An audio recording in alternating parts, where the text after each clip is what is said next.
Short circuit జరిగింది.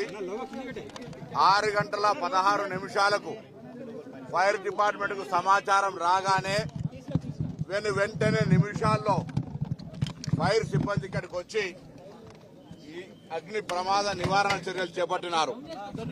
ఈ సందర్భంలో అందులో నివసిస్తున్నటువంటి 17 మందికి తీవ్రమైనటువంటి ఇబ్బంది కలిగింది. వాళ్ళందరినీ హాస్పిటల్కు తీసుకుపోవడం జరిగింది.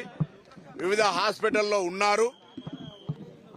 కొంతమంది మెజారిటీగా చనిపోయినారనేటువంటి వార్త ఉంది. పూర్తిగా వాటి అంశాలు ఇవ్వడం జరుగుతుంది.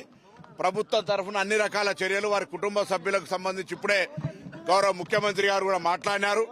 ఇమీడియట్ గా ముఖ్యమంత్రి గారు సంబంధిత అధికారులకు మాకు ఇమీడియట్ గా ఆదేశాలు ఇవ్వడంతో పాటు ఇక్కడికి వచ్చి అన్ని రకాల చర్యలు తీసుకుంటూ ఎక్కడ కూడా బాధిత కుటుంబాలకు ఇబ్బంది కలగద్దు, వీలైనంత వరకు ఇమీడియట్ గా మెడికల్ ప్రిన్సిపల్ సెక్రటరీకి ఆదేశాలు ఇచ్చి సంబంధిత పోలీసు గాని ఫైర్ గాని అన్ని రకాల చర్యలు తీసుకోవాలని గౌరవ ముఖ్యమంత్రి గారు ఆదేశించారు.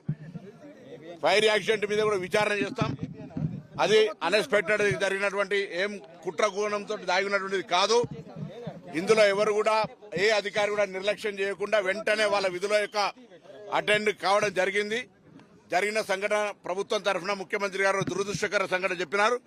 వాళ్ళని కుటుంబాలను ఆదుకోవడానికి సంబంధించిన విషయాలపై కూడా ప్రభుత్వం వెంటనే ఉన్నతాధికారులు స్పందిస్తారు.